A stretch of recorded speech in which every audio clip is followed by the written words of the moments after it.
Hello everyone, welcome to UPSC History Revisited। Art and culture की इस series में last के जो मॉड्यूल्स रहे उसमें हमने इंडस वैली सिविलाइजेशन के आर्किटेक्चर और स्कल्पचर के बारे में डिस्कशन किया। इसके साथ साथ मौर्यन पीरियड को भी देखा। इस मॉड्यूल में हम शुरू करेंगे पोस्ट मौर्यन पीरियड में होने वाले बदलाव की, आर्किटेक्चर की फील्ड में हो चाहे वो स्कल्पचर्स की फील्ड में हो। तो चलिए इस मॉड्यूल को शुरू करते हैं। पोस्ट मॉडर्न पीरियड में आपको बहुत सी शैली, गांधार शैली, मथुरा शैली आती हुई देखने को मिलेगी। स्कूल क्या है, शैली क्या होती है, वो सारी डिटेल्स हम इस मॉड्यूल में डिस्कस करेंगे।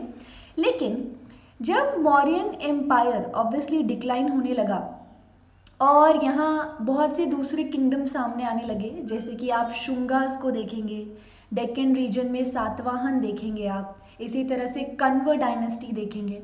उसी बीच नॉर्थ वेस्ट जो रीजन था, उस नॉर्थ वेस्ट रीजन से आपको एक तरीके से इन्वेजन्स होते हुए देखने को मिलेंगे।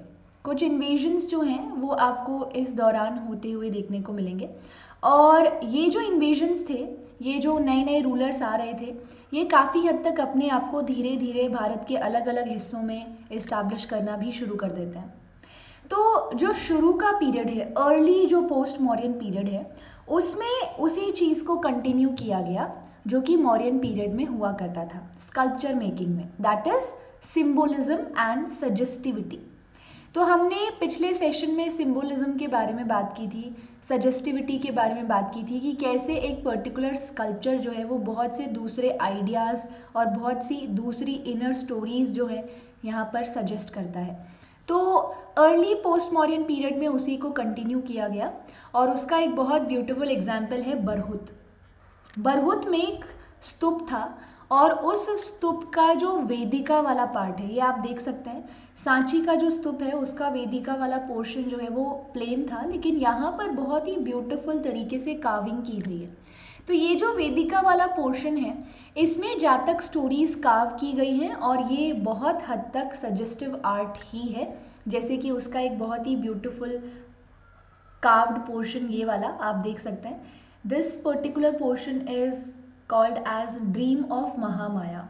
यहाँ कहा जाता है कि गौतम बुद्ध की माता महामाया जो है, उनको सपना आया कि उनके गर्भ में, उनके वोम में एक हाथी यानी एलिफेंट जो है वो प्रवेश करता है और उसके बाद गौतम बुद्ध का जन्म होता है। तो यहाँ इस पर्टिकुलर सजेस्टिव आर्ट में आप महामाया को सोते हुए देख रहे हैं और साइड में एक हाथी जो है वो भी आपको नीचे लेटा हुआ देखने को मिलेगा। तो ये सजेस्टिव आर्ट है और ये उसी स्टोरी को दिखाता है। इसी के साथ साथ अर्ली पोस्ट मॉडर्न पीरियड में जो स्कल्पचर्स बनाए जा रहे थे उसमें हेड गियर्स जो हैं उनमें बदलाव आया, नॉट वाले हेड गियर्स यहाँ पर बनाने शुरू कर दिए। तो ये अर्ली पीरियड है। लेकिन उसके बाद जब धीरे धीरे करके नॉर्थ वेस्ट साइड से इन्वेजन्स होने स्टार्ट हुए, जैसे कि आपको इंडो ग्रीक्स आते हुए देखने को मिलेंगे। इसी के साथ साथ इंडो ग्रीक्स के बाद आप यहाँ पे शाक्स को आते हुए देखेंगे, देन कुशान्स भी भारत आए। तो ये सब जो इस ओर आ रहे हैं, धीरे धीरे अपने आप को जगह जगह में इस्टेब्लिश कर रहे हैं, इन्हें इस सजेस्टिव आर्ट इतना ज़्यादा पसंद नहीं आया, सिंबोलिज्म इतना पसंद नहीं आया। उन्होंने कहा कि जब हम यहाँ प्रॉपर तरीके से, एक तरह से अगर देखा जाए तो जब हम यहाँ प्रॉपर तरह से गौतम बुद्ध के पूरे स्कल्पचर को बनाकर उनकी पूजा कर सकते हैं, तो लोटस या हाथी जैसे सिंबल्स की पूजा करने की क्या ज़रूरत है। तो पोस्ट मॉर्यन पीरियड में मॉर्यन पीरियड के सजेस्टिव आर्ट को रिजेक्ट किया गया और यहाँ इस दौरान आपको proper sculpture making, proper human figure, human size के जो स्कल्पचर्स हैं वो बनते हुए देखने को मिलेंगे। और वहीं से शुरुआत होती है Gandhara and Mathura school of art की। लेट मी टेल यू, यहाँ जब इंडो ग्रीक्स इंडिया में आते हैं तो इंडो ग्रीक्स ऑब्वियसली बात है, अगर कोई भी आता है तो वो अपने साथ अपना कल्चर, अपना ट्रेडिशन, बहुत सी चीज़ें लेकर आता है। तो वो भी ऑब्वियसली अपने साथ ये सभी चीज़ें लेकर आए और वो अपने साथ लेकर आए स्कल्पचर मेकिंग टेक्निक भी। ये जो स्कल्पचर मेकिंग टेक्निक वो लेकर आए अपने साथ, वो काफ़ी ज़्यादा प्रभाव डालती है गांधर वाले रीजन में।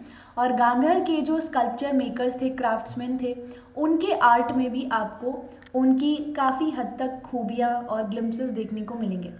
तो गांधर स्कूल ऑफ आर्ट जो है, गांधर शैली जो है स्कल्पचर मेकिंग की, उसमें आपको ग्रीक इन्फ्लुएंस देखने को मिलता है। जबकि मथुरा जो था, मथुरा शैली, उसमें किसी तरह का बाहरी एक्सटर्नल कोई भी फॉरेन इन्फ्लुएंस नहीं था, वो काफ़ी हद तक इंडिजीनियस था। तो चलिए शुरुआत करते हैं गांधर और मथुरा स्कूल ऑफ आर्ट की। ये एक बहुत इंपॉर्टेंट टॉपिक है यूपीएससी के लिए। यहाँ से काफ़ी बार प्रीलिम्स में और मेंस में भी डायरेक्ट सवाल पूछे गए हैं, जिसमें इनके इम्पॉर्टेंट फीचर्स के बारे में पूछा जाता है। तो सबसे पहले बात करते हैं गांधर स्कूल ऑफ आर्ट की। जैसा कि मैंने आपको कहा, गांधर स्कूल ऑफ आर्ट जो है वो यहाँ पर ग्रीक इन्फ्लुएंस के अंदर था। ग्रीक यानी कि इंडो ग्रीक्स जो हैं वो जिस तरीके के स्कल्पचर बनाते थे, वो स्कल्पचर हेलेनिस्टिक स्कूल के कहलाते थे, हेलेनिस्टिक शैली के कहलाते थे। और उसी हेलेनिस्टिक शैली, उसी स्कूल का इन्फ्लुएंस आपको गांधर स्कूल ऑफ आर्ट में भी देखने को मिलेगा। मैं आपको यहाँ कुछ एग्जाम्पल दिखाती हूँ। जैसे कि आप स्क्रीन पर देख सकते हैं, ये स्कल्पचर जो है वो गांधर स्कूल ऑफ आर्ट से है और ये हेलेनिस्टिक स्कूल ऑफ आर्ट से है। काफ़ी सारी चीज़ें कॉमन हैं, जैसे कि कर्ली हेयर्स आप देख सकते हैं दोनों में ही। इसके साथ साथ अगर आप कपड़ों को देखेंगे तो ड्रेप्स है, सिलवटें आप देख सकते हैं क्लियरली। तो इस तरीके से हेलेनिस्टिक स्कूल ऑफ आर्ट का बहुत असर जो है वो गांधर स्कूल ऑफ आर्ट में देखने को मिलता है। Gandhar school of art Kushans के पीरियड में पैटर्नाइज किया गया। ऐसा नहीं है कि गांधर स्कूल ऑफ आर्ट पहले नहीं हुआ करता था, गांधर स्कूल ऑफ आर्ट पहले भी था, उस तरह के स्कल्पचर्स पहले भी बन रहे थे। लेकिन कुशान्स के टाइम पर महायान बुद्धिज़्म आया और महायान बुद्धिज़्म के इन्फ्लुएंस में ही यहाँ पर प्रॉपर बड़े बड़े स्कल्पचर्स जो है वो गौतम बुद्ध के बनाए गए और उनकी पूजा की जाने लगी। तो यहाँ आप देख सकते हैं क्लियरली, यहाँ ग्रे, ब्लूइश ग्रे कलर के सैंडस्टोन का नॉर्मली इस्तेमाल होता था और उसी से ये स्कल्पचर्स बनाए जाते थे। वहीं जब हम मथुरा स्कूल ऑफ आर्ट की बात करते हैं तो ये काफ़ी हद तक इंडिजीनियस था। रेड सैंडस्टोन से इन स्कल्पचर्स को बनाया गया और इनके ऊपर बाहर का कोई इन्फ्लुएंस आपको नहीं देखने को मिलता है। एक खास बात जो देखी गई वो ये थी कि गांधर स्कूल ऑफ आर्ट में सिर्फ और सिर्फ आपको बुद्धिज़्म एज अ थीम देखने को मिलेगा, जबकि मथुरा स्कूल ऑफ आर्ट के जो स्कल्पचर्स हैं उसमें बुद्धिज़्म, जैनिज़्म, हिंदुज़्म, बल्कि सेक्युलर यहाँ पे स्टैचूज और स्कल्पचर्स भी बनते हुए देखने को मिलते हैं। अगर मैं यहाँ पर प्रॉपर तरीके से आइकोनोग्राफी की बात करूँ और उसमें डिफरेंसेस की बात करूँ तो आप यहाँ इन स्कल्पचर्स को देख सकते हैं। पहला जो स्कल्पचर है वो है गांधर स्कूल ऑफ आर्ट से और दूसरा जो स्कल्पचर आप यहाँ पे देख रहे हैं ये मथुरा स्कूल ऑफ आर्ट से है। अगर आप दोनों को ध्यान से देखेंगे तो यहाँ गांधर स्कूल ऑफ आर्ट में जो गौतम बुद्ध का स्कल्पचर है उसकी में जो बॉडी दिखाई गई है वो बहुत ही सटल है, जबकि मथुरा स्कूल ऑफ आर्ट में काफ़ी ब्रॉड शोल्डर्स और काफ़ी मस्कुलर बॉडी जो है वो दिखाई गई है। इसके साथ साथ यहाँ पे गांधर स्कूल ऑफ आर्ट में फेशियल एक्सप्रेशंस काफ़ी सैड है, मथुरा स्कूल ऑफ आर्ट में काफ़ी डिलाइटेड है। आईज़ की बात करें तो आईज़ आप देख सकते हैं यहाँ पर half open half close eyes हैं, जबकि यहाँ पर फुली ओपन आईज़ आपको देखने को मिलेंगी।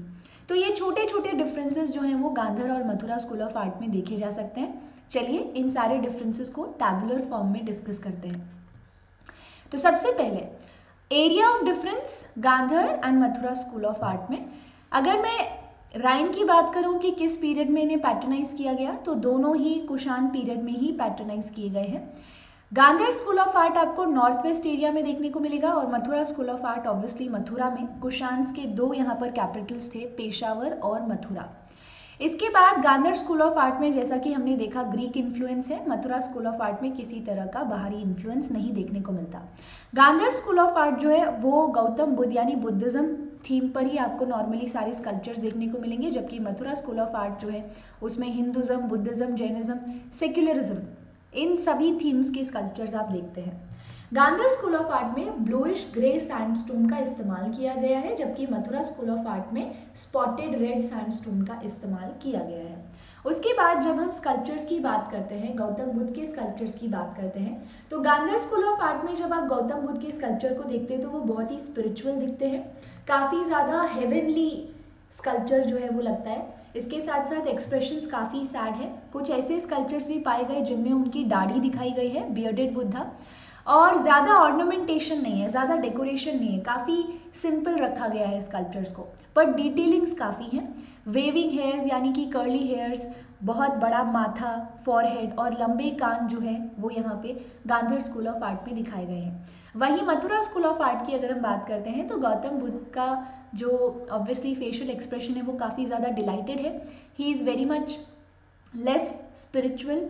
काफ़ी स्कल्पचर्स में शेवन हेड दिखाया गया है, मस्कुलर बॉडी और काफ़ी एनर्जेटिक वो नज़र आ रहे हैं। पद्मासन में वो बैठे हुए दिखते हैं और उनके साथ यहाँ पर वो अकेले ही नहीं, एक अकेला स्कल्पचर ही नहीं, उनके साथ यहाँ पे बोधिसत्व जैसे कि पद्म पानी और वज्र पानी भी दिखाए गए हैं। अगर हम हेलो की बात करें, हेलो यानी कि जो आप यहाँ पे पीछे ये वाला पार्ट देख रहे हैं, अगर हम इसकी बात करें तो हेलो जो है वो गांधर स्कूल ऑफ आर्ट के मुकाबले मथुरा स्कूल ऑफ आर्ट में ज़्यादा ब्यूटीफुल तरीके से डेकोरेट किया गया है विद ज्योमेट्रिक पैटर्न्स। ये सब चीज़ें आप यहाँ देखेंगे। इसके साथ साथ आपको यहाँ पे स्टैंडिंग बुद्ध भी देखने को मिलेंगे मथुरा स्कूल ऑफ आर्ट से जुड़े हुए।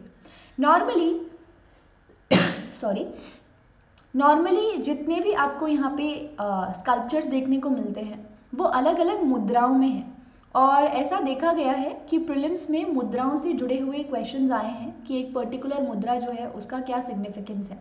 तो आपको नॉर्मली 5 मुद्राओं में गौतम बुद्ध के स्कल्पचर्स देखने को मिलेंगे। सबसे पहले है अभय मुद्रा, जैसा कि आप देख सकते हैं ये होती है अभय मुद्रा। अभय मुद्रा का मतलब है अगर आप बुद्धिज़्म और उसकी टीचिंग्स में विश्वास रखते हैं तो आपको किसी चीज़ से डरने की ज़रूरत नहीं है, आप यहाँ पे रियलिटी को एक्सपीरियंस कर पाएंगे। उसके बाद आती है भूमि स्पर्श मुद्रा। भूमि यानी कि अर्थ, स्पर्श मतलब कि टच करना। तो आप देख सकते हैं कि उनका हाथ कैसे भूमि को स्पर्श कर रहा है। इसका सिग्निफिकेंस क्या है? एक्चुअल में जब गौतम बुद्ध को निर्वाण मिला तो उस पर्टिकुलर टाइम पर उस चीज़ को विटनेस करने के लिए वहाँ पर कोई भी नहीं था, लेकिन पृथ्वी ज़रूर थी। तो वो यहाँ पर पृथ्वी को टच करके यहाँ अपने उस निर्वाण को सिद्ध कर रहे हैं। वो यहाँ पर कह रहे हैं कि मैंने निर्वाण प्राप्त कर लिया है, मैं रियलिटी को देख पाया हूँ और जो डीमन ऑफ इग्नोरेंस है मारा, मैं उसको हरा चुका हूँ यहाँ पर अपने एफर्ट्स के ज़रिए, और अब मैं रियलिटी को एक्सपीरियंस कर सकता हूँ। यहाँ डीमन ऑफ इग्नोरेंस यानी कि जो मारा है, इग्नोरेंस जो हमारे आंखों के आगे हमेशा रहता है और जिसकी वजह से हम रियलिटी नहीं देख पाते, मैं उसको फाइनली हरा पाया हूँ।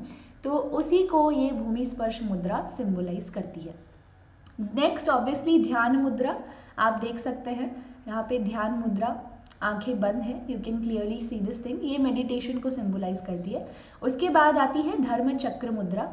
आप यहाँ पे देख सकते हैं ये गौतम बुद्ध के पहले सरमन को, उनकी जो टीचिंग्स हैं, धर्म चक्र प्रवर्तन, उनकी टीचिंग्स 8 फोल्ड पाथ है या 4 नोबल ट्रूथ्स है, उसको सिंबलाइज करती है।